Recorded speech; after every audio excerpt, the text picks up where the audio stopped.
সবাইকে ঈদ মোবারক। আসলে আমরা গতকালকে জার্নি করেছি, গতকাল রাতের থেকে নিয়ে এই পর্যন্ত আমরা যে জার্নিটা হলো, আসলে ট্রাভেল করেছি আমরা যতক্ষণ, তার চেয়ে বেশি আমরা ট্রানজিটে ছিলাম, এবং আসা যাওয়া সবকিছু মিলে এখানে আমাদের যে সময়টা ব্যয় হয়েছে এটা অনেক ক্লান্তিময়। তো যাই হোক, সবকিছু মিলিয়ে যেহেতু এখানে আসছি আমরা, এখানে এখন মাত্র পৌঁছালাম আমাদের গ্র্যান্ড হোটেলে উঠলাম আমরা। উঠে জাস্ট লাঞ্চ করে এখন রুম ক্লিয়াররা সবাই রুমে চলে গেছে।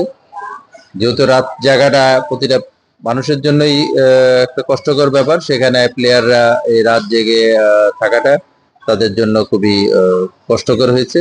তো আমার মনে হয় যে আজকে টোটাল দিনটা আমরা যেভাবে যদি রিকভারি করে নিতে পারি, তাহলে আমরা পূর্ণ দমে কালকে থেকে ট্রেনিং শুরু করতে পারবো।